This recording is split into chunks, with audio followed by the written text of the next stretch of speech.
I began my career at Dior, Christian Dior, in marketing. So that's where I was. Amazing. And we were doing this really big catwalk show in the Natural History Museum, which was super exciting for me because I have a real passion for dinosaurs. And I get this phone call in the morning. So everyone's nervous because it's a show day. And I get this phone call about 10 a.m. from someone in Paris screaming at me, "We have a problem." And she's like, the models, they didn't have the visas. They got stopped at customs. The models didn't get through. So the place was madness. And the GM was like, "Annie, why are we full of models here? Like, what's going on?" So this was like the level of stress and drama that was just daily business. Wow. And how did you feel in these moments? Because adrenaline. This is... So adrenaline. There is no room to fail. So there's no, like, you didn't go in the corner and cry, like you just held it together. No time to cry. Targeting the luxury consumer, no matter what the product is, marketing is very transferable as a skill set.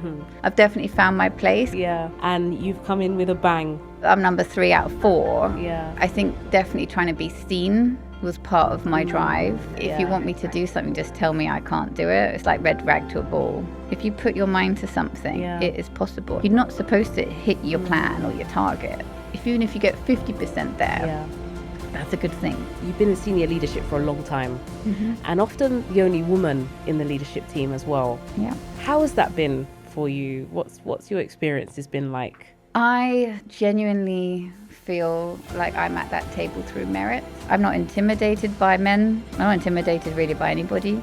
Welcome to the Elise podcast. Elise is all about showcasing the very best in luxury interiors, whether it's residential or hospitality. But we wouldn't be here without our amazing sponsors, and I'd like to take a few moments to thank them. I describe Material Bank as the Amazon Prime of the sampling world. If you're a professional designer or architect, all you have to do is create an account for free, and then you've got access to so many different brands and suppliers, the big ones and the small ones. You order your samples on one day and they arrive the next, completely for free. It sounds too good to be true, but it is true. So if you're a professional designer, make your life easy and create an account. So, the conversations of all conversations with our incredibly talented Annie White El Hashim, founder of Elise magazine. I'm so happy to be here with you today to have this conversation. First question is going to be how you got into the design world in the first place. Well, I was late to the party. Okay. Because I was having another party somewhere else. Where was that party, Annie? Tell us. Well, I was having a good time in fashion. Okay. So my career started in the fashion world. Yeah. I began my career at Dior, Christian Dior, in marketing. So that's where I was. Amazing. And so if to your friends and family, how would they describe you, Annie? Oh, yeah. Okay. How would they describe me? Ambitious. Okay. Creative. Relentless. Oh, yeah. Fun. Yeah. Kind. Yeah. So tell us about Dior. Tell us that story, how it started. How did you start working for Dior? Yeah, so I was very clear in my mind as a student that I was going to be the CEO of LVMH. Right? There was no doubt in my mind that's what I was going to do. Yeah. So when we were graduating, I knew I needed to work in one of the companies within LVMH. Yeah. And I, for my dissertation, I was writing about brand experience through retail stores. I was really obsessed with that. So I was doing lots of interviews with people in the industry, and I was asking these questions about how do you value the brand, like the intangible asset. And this lady is like, I don't know, but I know Pierre from LVMH Acquisitions, and he can answer your question. And all I had was a name and a phone number. And this was before LinkedIn. This was before all of this social media stuff. So I had this phone number and this name, and I called this guy every day for weeks, and he never picked up the phone. And my flatmates would say, you know, every time I'm calling, it was like, you're stalking this guy, like this poor guy. Yeah. Anyway, Sunday night, 9:00, I was like, right, I'm going to call him again. And he picked up, and he's just like, who is this? Relentless. Yeah. So he's like, who is this? And I was like, oh, you know, blah, blah, blah, blah, blah. I was like, I've just got a few questions for my dissertation. No one else can answer them. I've been told you're the man. And he's like, I'm on a yacht in the Bahamas. And I was like, great. I was like, I just need 5 minutes of your time. Yeah. So anyway, he answered my questions. And then I was like, look, I need an email address and a company address just to make sure we validate this for my dissertation. Yes. So he gives me his info. And I was like, and when are you back in the UK? And he was like, 2 weeks or whatever. He was on holiday, poor guy. Yeah.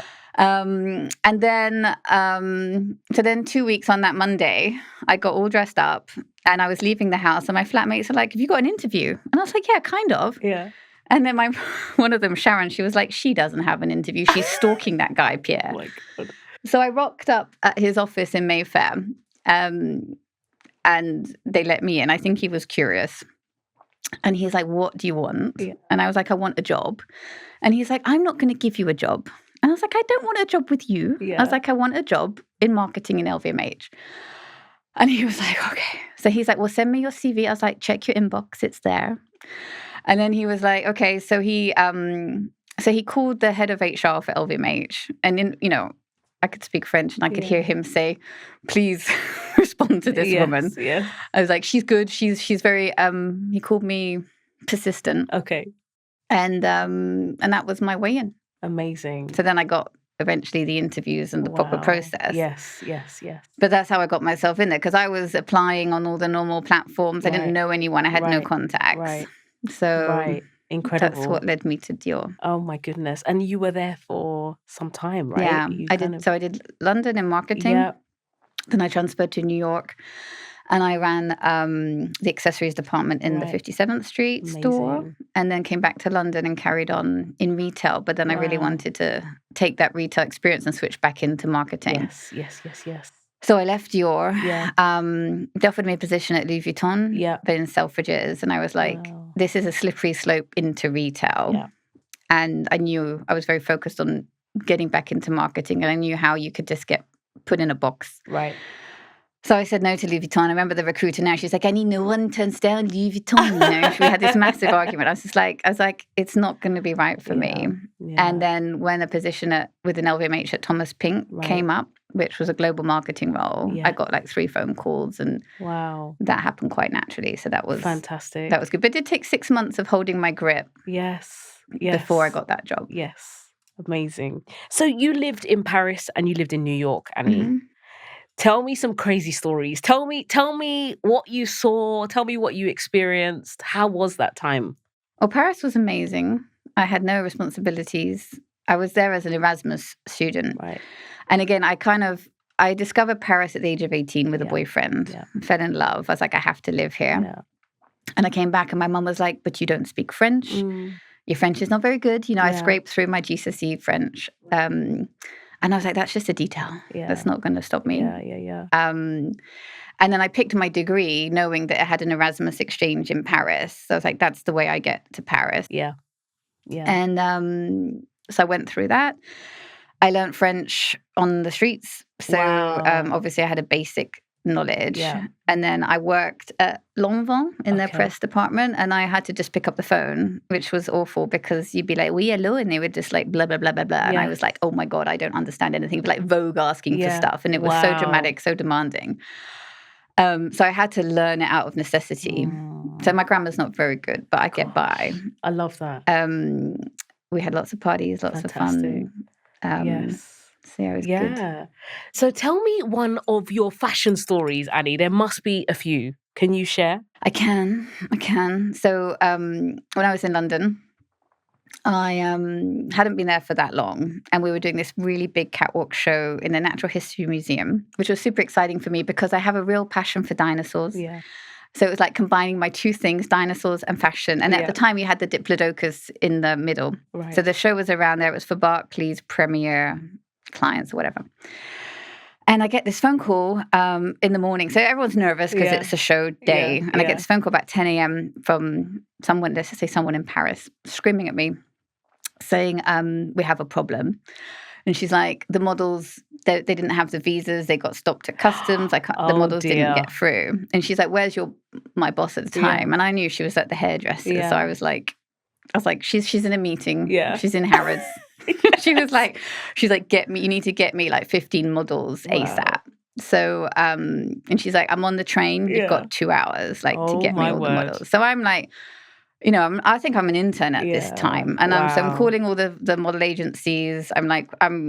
She's like, make them walk. And I was like, I don't know what good walking looks like. So I'm like, and our office is like the size of this room, Oh, so I'm like, goodness. strut up, strut down, like get them all. So by the time she came, I had at least 15 to 20 that she could pick from. So the place was madness, and the GM was like, Annie, why are we full of models here? Like, what's going on? Oh my goodness. And I was like, I didn't ask any questions, because I didn't want to throw anyone under the bus. And he just looks at me. I was like, it's all under control. And he's just looking at me. I was like, it's no problem. Yeah. Anyway, and then we have the show. Yeah. And I don't know if you've ever dressed a model at a show. Never. No. Tell me. Good luck. I'm glad you haven't. I think it's probably the most stressful thing because you've got literally 60 seconds to get her out of very complicated dress and shoes and put her in the next one. And you can't miss your slot because it's all telling a story. So you've got to, it's very quick. And so we were at the back. I don't know if you know the museum, but there's this room at the back at the top of the stairs. And then my model, the zip broke halfway up, right? So she's halfway in this dress, right? And the zip's broke, and I can't get down. I can't get it up. And this woman from Paris is screaming at me to sew it up, right? To sew it up. And I'm like, with what? With what? And she's like, aubergine thread. She's shouting at me because the dress is aubergine. Oh my! So I'm like trying to get I'm like calling out, like, I need some thread and a needle. And I am like the least domesticated person. I can't sew a button. Cannot sew a button. It's terrible. Even today, I'm very bad. Even today. Yeah, it's not my forte. So, she got dressed halfway down. I got these boobs in my face, and I'm trying to stitch her up into the dress. Yeah. I probably poked her many times, and everyone's shouting at me because I can't miss my slot. And I'm like, I'm sewing her up, trying not to ruin the dress. Anyway, so I eventually get her in, get her shoes on, and off she goes. And I just remember the woman scowling at me, and I'm just like, the zip broke. What am I supposed to do? And I was just like, put your arm down. She's like, no, you got to sew her up. So this was like the level of stress and drama that was just daily business. Wow. And how did you feel in these moments? Because adrenaline. This is so adrenaline. There is no room to fail. So there's no you didn't go in the corner and cry. No. Like you just held it together. No time to cry. Wow. You just it's like this.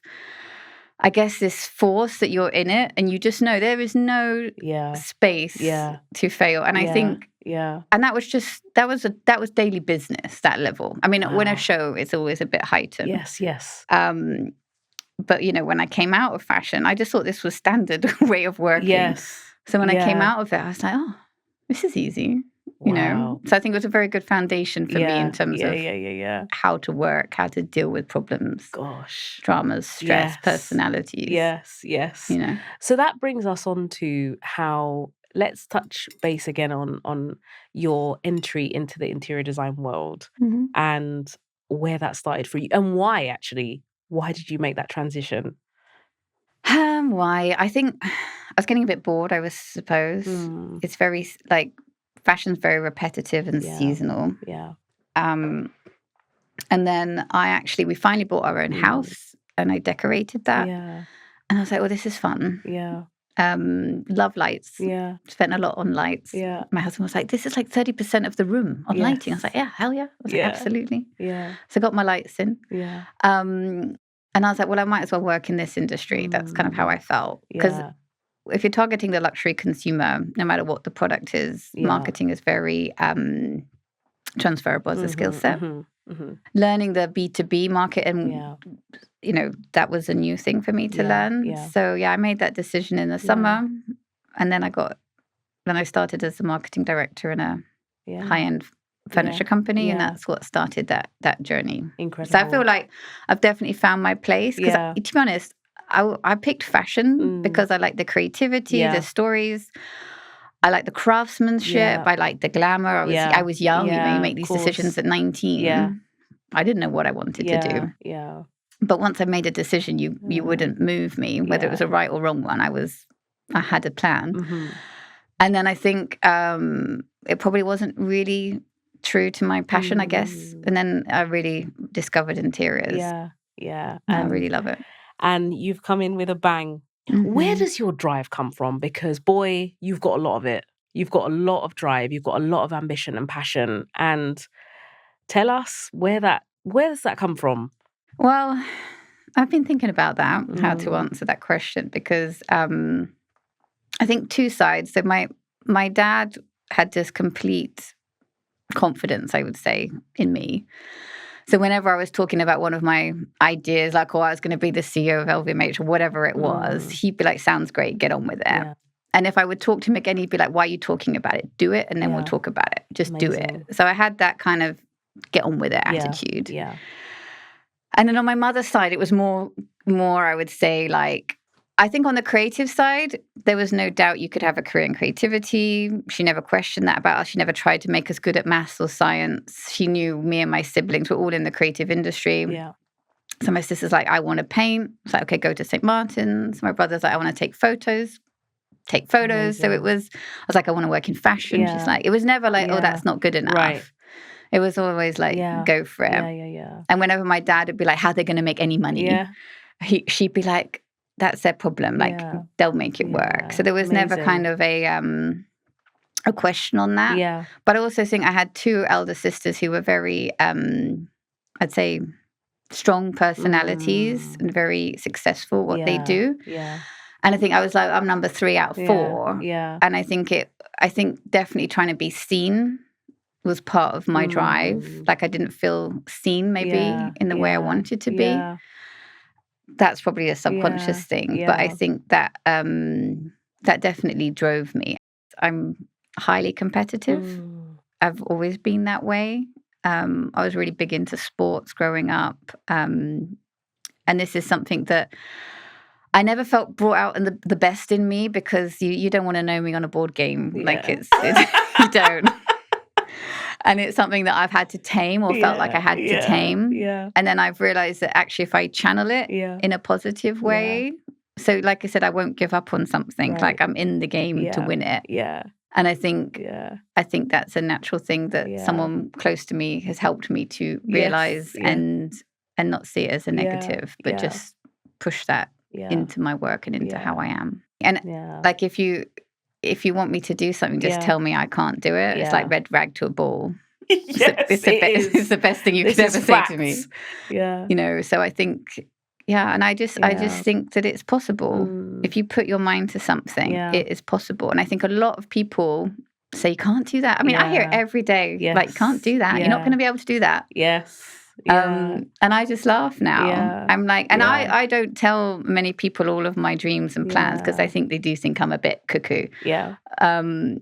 But, you know, at the same time, I'm achieving it, I'm doing it. And also what I think people don't understand is, like, you're not supposed to hit your plan or your target. Even if you get 50% there, that's a good thing. Exactly. You know? Yeah. Whereas I think people take everything so literally. Yeah. And I remember when I came to uni, I had, because my 2 friends are a bit older than me, they were like 6 years older. And I was like, oh yeah, I've got this plan. I was 21. Yeah. And they were like, I'm going to have 3 kids. I'm going to live in New York, Dubai, London, and Hong Kong. This is my plan. Yeah. And I'm going to be the CEO of LVMH. Love By the time I'm 30. And they look at me, it's like, you fucking mad. And I'm like, yeah, but, and sometimes they tease me, so how's the plan going? I was like, well, I've done half of it. Exactly. So, you know, that's a tick. Yes. So that you know, you never achieve it. If you achieve it, it's not a very good plan in my view. Yeah, no, definitely. So you've been in senior leadership for a long time, and often the only woman in the leadership team as well. Yeah. How has that been for you? What's your experience has been like? I genuinely feel like I'm at that table through merit, and my place is secure. Yeah. And I'm there because of what I've achieved and what I can do. And I have that confidence that I deserve to be at the table. So I've never doubted my right to be there. I'm not intimidated by men. I'm not intimidated really by anybody. Yeah. And I think a lot of that has to do with my dad. He set up his own company in automotives and, you know, very boring stuff. Yeah. But I would spend the summers working there, and I would kind of experience the atmosphere in the office, and then he'd walk in and everyone would be like quiet and whispering, and they'd be like, oh, they were intimidated by my dad. And I was like, he's such a big softie. I was like, what do you see that I don't see? And when a man is being dominating or intimidating, I'm like, you're such a big softie. And I'm like, and I feel a bit sorry for them if they can't control their emotions, because that's their weakness. Right. And it does, I'm not fazed by it. Yes. It's on them. Yeah. But I Yeah. think generally I've had very good experiences in Yeah. boardrooms. And I think as long as you can, you deliver and what you say has worth and Yeah. value and you Yeah. can think critically, Yes. I think people appreciate you. Yeah, absolutely. And where I am now at Parador, the leadership team is like a family. Everyone's Yeah. super respectful Yeah. and we're all working together. And it's Yeah. not always easy. Leadership isn't Yeah. easy. No. Businesses are challenging, Yeah. times are hard, Yeah. and you've got to make decisions that Yeah. affect people's lives, and you've got to perform. Yes. And that, when you're in that high pressure environment, Yeah. you're going to have certain stresses. But I think generally, Yeah. I've never felt that I shouldn't be there. Absolutely. Absolutely. So often we say behind every man is a strong woman. You've absolutely got an amazing husband behind you. You've Yeah. got two beautiful girls. Yeah. You met 20 years ago. You've been Yeah. together for 20 years, I should Yeah. say. Tell me about your story and your husband and the support system that's behind you. Yeah. So again, I was very intentional about finding a husband. Like I knew I wanted a husband. Yeah. I knew I wanted kids. Yeah. I knew I wanted a career. Yeah. I don't see that you go for one and not the other. I never had that mindset. And I feel like for me, it's like looking for a house. You're not going to find your dream house if you don't go visit some houses, try them out, right? Check it out. You don't find your dream house if you're stuck at home in front of the TV. So I definitely put myself out there. Yeah. And I was very open to finding, and I wanted that real, true love, head over heels. I'm a complete romantic, so I wasn't gonna compromise on anything, which is hard, you know. So I had high standards, and I wasn't willing to compromise. And so when I met my husband, I was at Dior, and we were like 6 girls having the drinks, and one of them knew his flatmate, right. And so I'm in Soho with 6 girls, like, come on down. It was like the George of Water Street, like a dive bomb pub. And in he walks. And we were all speaking French. It was like a French crowd. And so I thought he was French. Yeah. And then he said something with a real Irish accent. And I was like, oh, hang on. You're more interesting now. Yes. I love an Irish accent. Yeah. So, and then that was it. Amazing. So the magazine. Let's talk about Olise magazine, and where that name comes from in the first place. Because we often get asked about what is it? What is this name? What does this mean? And so, please tell us. So I've got 2 gorgeous girls, Olivia and Eloise, 13 and 8, and my sister actually came up with the name. So it's their names merged together, Olivia, Eloise, Olise. Yes. So that's what it was. It was really hard to find a name. If anyone tries to find a name, I sympathize with you. Everything's gone. Yeah. And you got to get the socials and the domains, and it just felt perfect for because it was abstract, and I didn't want it to be my name. I don't want it to be all about me. That wasn't ever the goal. And Olise is just abstract. It is. And beautiful. And it's perfect. It's really perfect. Perfectly unique. So I can't have a third child now because there's no room. That's it. There's no room in the branding. There's no room in the inn now. Eloise and Olivia have, it's such a legacy and it's beautiful.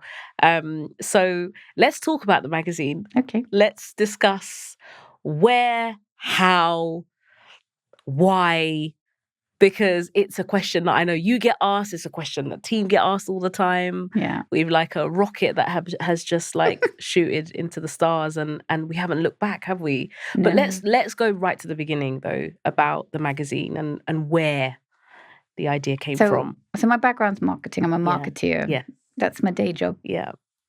And then when I was kind of thinking about what could I do that was mine, and looking at what my talent was. My talent is telling stories and creating content. That's what I do effortlessly for all these other brands and people. Yes. So I was like, well, that's a talent. And then I was looking for inspiration online. I'm always looking for stuff. And I was, and I love a lot of the magazines out there. There's some great ones. But on the websites, you're just bombarded with ads. I'm trying to enjoy an article and I've got my insurance ad flashing in. Yeah.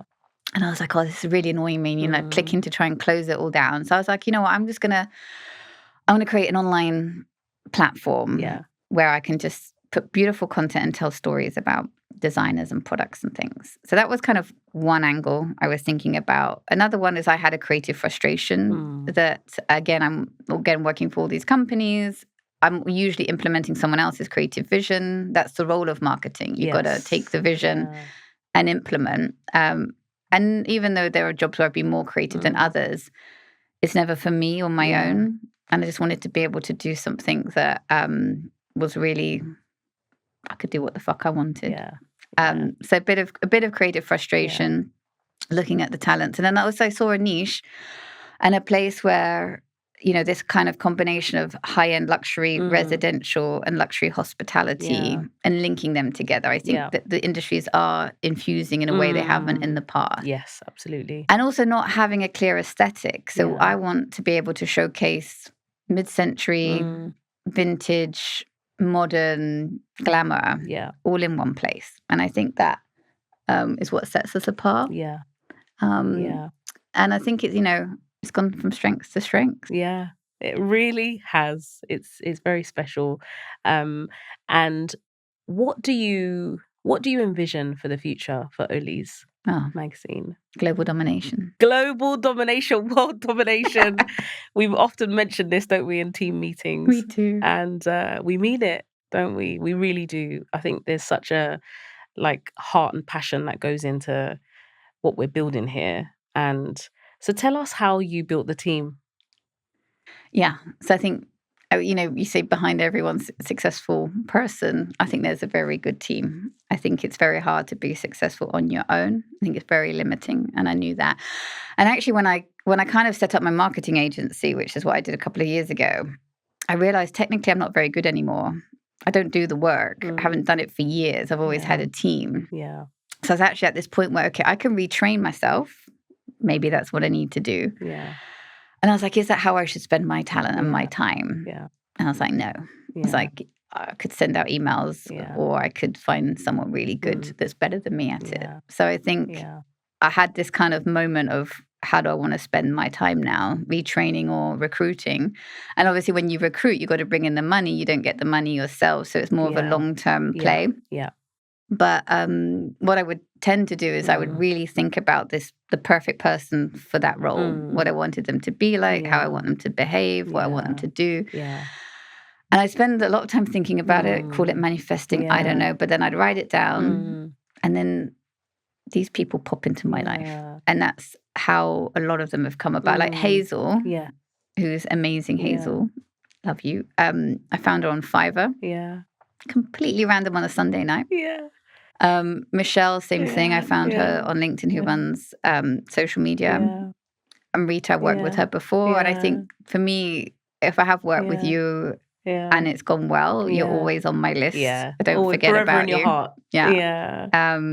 We worked together. Yes, we did. Sarah got introduced to me by someone else. And then that just worked out. So I think, and I'm very quick. When it doesn't work, it's over very quickly. Yeah. So I don't prolong anything. Yeah. And I think the attitude is obviously key because everything can be learned. Yeah. It's not rocket science what we're doing. Yeah. But I think it's about getting the right energies together and also this kind of the willingness to build something together is important. I agree. I think the magazine has come at such a perfect time. Definitely. I can see in your journey from fashion to luxury interiors to building this beast of a magazine now. It's just incredible to witness. But actually, you've got such a special gift, which is to really know where to place, people's, you see the strengths in people and you bring out the best in people. And I think that's really special for us as a team to have. One of the best things we experience is we have a team meeting on a Friday. By Sunday, Annie has sent us an email or a group chat message and she's like, ladies, it's done. I've got the framework. Here you are. Go off and carry on and nitpick it. Give me your feedback. And I think the feedback part is huge as well. Yeah. There's no hierarchy in our team, and you really promote that. And it's something that we all love, and we all empower people, and you empower us. We empower you. It's like an ecosystem. We've got such a great system going. You're so much stronger like that. Exactly. And I don't care Yeah. if you think something's shit Yeah. or not good enough. I mean, Yeah. Amrita, Yeah. like I was saying, I put Yeah. something out in the chat Yeah. and everyone's like, star, yeah, love it. And then I see Amrita's typing Yeah. and I'm like, oh God, here we go. Yeah. And then she's like, Yeah. it'd be great if you just did this and that and that and that and do that and do this. And then it's perfect. Yeah. And I'm like, I love that about her Yeah. because she pushes us to be She better. does. She does. She really does. And everybody really plays their part, don't they, in the Yeah. team? And it's like such a it's beautiful what you've created, and thank it you. all works so well. We love each other. We really respect each other's opinion, and people can see that. You know, we obviously do events for Elise Magazine, and beyond the publication, we've taken it to a point where there's that human connection and people can see how we interact with each other. And I think that makes a big difference as well, because people always say, you guys are so happy, you're so smiley. Like, you really genuinely love each other. You really love working with each other. And it's so, yeah, it's amazing to be a part of. No, but I generally think that if you can't control things if they're going to grow, and if you're going to scale something, you can't control it. You have to put the best people in the places and bring out the best in them. And I'm proud of that. Like when I see when someone does a piece of work or has an idea and implements it, it's just, wow, look at you go. Yeah. And I love that. And I love getting people around me that are better than me in their places. My ego doesn't get in the way of that because it's for a greater good. And I always check to put my ego at the door. It is a process to put your ego at the door. But I think when you do that, you're so much more open to everything around you. Exactly. So there were lots of naysayers when you were starting this idea, or you started to manifest this idea. You were on holiday, weren't you? Yeah, and you started to think in Egypt. And, you know, like you said, you would share some ideas with some people. And what was the feedback when you told them, I'm going to start this magazine, it's going to be brand new, I'm going to do it my way? I think it was really, being in Egypt was great because there was no Wi-Fi, right? So, we didn't get it in our room. And I would put Eloise to bed at like 10 p.m. And then I just went to sleep. So I would wake up at 6 and everyone would be asleep. So I would just go off and do my swimming and have my me time. Because, you know, they'd start to rumble about 8:30. So I get 2.5 hours of my own time, which is like gold. Yes. And that's when it came. And I think it was kind of having the space to think was really powerful.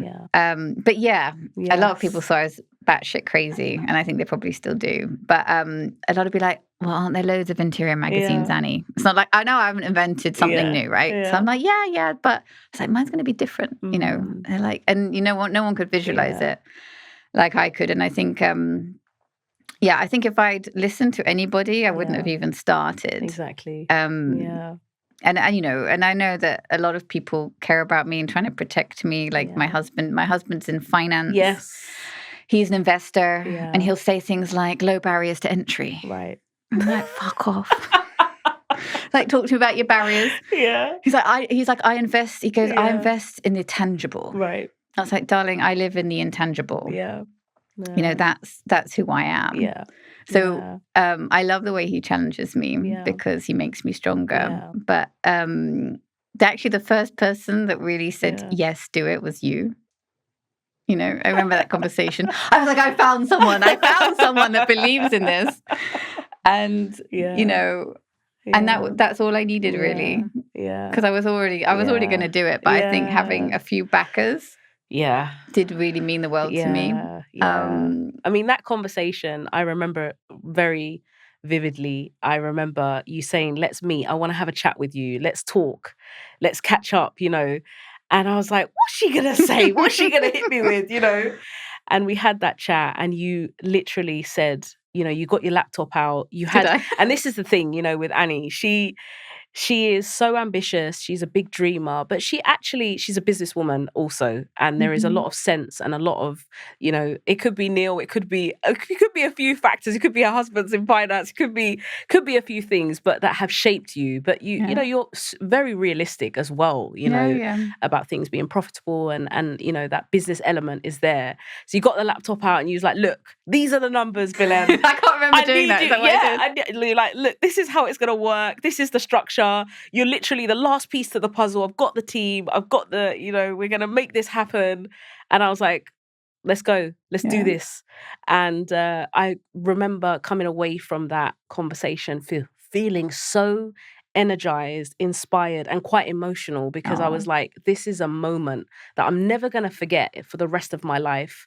You know, you saying to me that you wanted to bring me on board as editor-in-chief has been beyond humbling. And I've said to you before, it's the role I never knew I needed. Mm. And after 18 years in the industry of interior design, I was like, you don't mind that I don't come from editorial? You don't mind that No. I'm not a journalist? You don't mind that I don't come from publishing? You're like, I don't care. You tick every other box that I need. And I think this is the special thing about what you have done and Mm. what you've built, is that you know where to place who, you know what strengths this person has and that person has, and what needs to be developed. It's like it's a really special leadership trait that a lot of Okay. people don't have, actually. And when people ask me about the team, they ask me about you, and I'm just like, let me tell you, like, 'Cause dream team. I think two things there. Like, Yeah. so to give some context, you and I worked together Yeah. for 2 weeks. Yes, we did. We were 2 like weeks. ships in the night. Yes. And we knew we could be amazing, but it was not the time. No. Yeah. And then 2 years Yeah. later, Amrita says, you Yeah. should call Belen. Yeah. And I'm like, she won't remember me. So I really like randomly called us Yeah. like, Belen, Yeah. how you doing? Yeah. So we had the first Yeah. chat. But I think Yeah. I think just in regards to, Yeah. I don't like to be put in a box, and I don't like to put people in a box. Yeah. So I don't care that you're not Yeah. an editorial journalist. Actually, Yeah. I think it's a strength that you're Yeah. not got that background, because you're going to see everything differently. Yeah. And that's what I like. Yeah. And I think Yeah. that that's how I look at people. It's Yeah. not about, oh, I'm going to do this and this and this Yeah. and have this Yeah. linear approach. And that's fine. Yeah. I have no criticism of this. Yeah. But for me, if you take someone over here and you stick them Yeah. over there, that's when Yeah. magic happens. Absolutely. And I think when you Yeah. show belief in someone, they will deliver, Yeah. because Oh, it's 100%. so appreciated Yeah. that you see them Yeah. in a different light. Exactly. know? Exactly. No, I agree. So, Annie, you're a fearless woman. You Am I? really are. But do you have any fears? Yes, You do? I do. Oh my God. I'm terrified of typos. Genuinely, it gives me like heart failure. Oh my God. Does- So Just in general. Well, okay, so we're talking. Well, WhatsApp's great because you can edit a message now. sure. But in an email, what do No, you do? I don't Have you care about got- emails. You don't care about emails. It's more okay. about I'm publishing content. Oh, like, you're talking I'm- about actually. Oh, she's talking about the I'm publication. putting my day, no, Oh, just not, okay, but okay. like in marketing, Okay. Right. I'm publishing stuff everywhere, all Yeah. over the globe. Yeah. And just, Yeah. So type of you know, yes. Very. and even very in serious, today, actually, yeah. with the fact that you've got so many checks and things, mistakes can Yeah. happen, and I hate that. Yes. When it happens, yeah. I like know, beat you myself take it really personal. Yes, because it's not definitely. good enough, but it does Yeah, happen, It and does. Yeah. this is something yeah, that Yeah. does terrify Yeah. me. Yeah. Okay. So there you are. So typos are a You fear. know, funnily, of- a fear, of- yeah. But okay. I think generally, Yeah. I don't know. I just think Yeah. everything's possible. And I think when you Yeah. take anxiety's worrying about the future, Yeah. I'm very good at not doing that. Right. Depression's about the past. It's done. Let it go. Yeah. And I'm very Yeah. good at having that perspective on Yeah. things. I don't overthink. Maybe I should think more, but I don't overthink stuff. When it feels good and I've had my Yeah. thoughts behind it, I'm on. I Yeah. do it, and I'm on to the next thing. So I think Fantastic. that helps me kind of keep going. Yes. Okay, so you have said often that your mum always supported your creativity. Mhm. What do you tell us more about that? So she was a force of nature, my mother. You didn't mess with her. Yeah. She was a teacher, and she was like the strict teacher. So, you know, and growing up, I was in the same school. So that was real character building for me. Yeah. But she'd say stuff like, so we had to make this costume out of recycled materials. And mine, I decided to make it out of paperclip. So it was this paperclip dress. And I was at this show in another school, and this man said to me, like, this is a bit inappropriate. He called me inappropriate. So I tell my mum this, and she was like, he did what? And I was like, he said this to me. And she was like, she was so angry with me. with me. She was like, I have told you not to listen to these old farts. Like, you don't listen to these old codgers. You look fantastic. Don't you come to me with this, you know? She's like, get it out your head. Yeah. So it's like whenever anyone, I don't know, criticizes, I'm like, old fart. Yeah. Out my head. See you later. So that was her attitude. We didn't spend long on it, but it was just like, no, not having that. Yeah. I mean, that's instilled in you though, because that's who you are. Mm-hmm. And actually, in terms of who or what has shaped you, your mum and dad have been they're a big part of that. Actually, I can see that. You talk about them a lot. They really have. I mean, your mum saying that has, like, you've got 2 daughters, and I know because I've heard you speak to your daughters over the phone or in face to face actually, and the way that you really, like, you know, you're training them to be two very strong young ladies, and so it's definitely filtered down to you and to your daughters as well, which is amazing to witness. Oh, thank you. Love that. So Annie, thank you so much for Thank speaking you, with me. Belen. Thank you.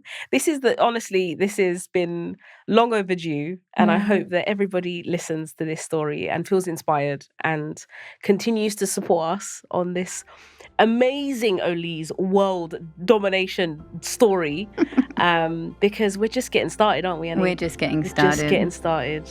Let's go. Thanks, Belen. Thank you. Thank you. Oh.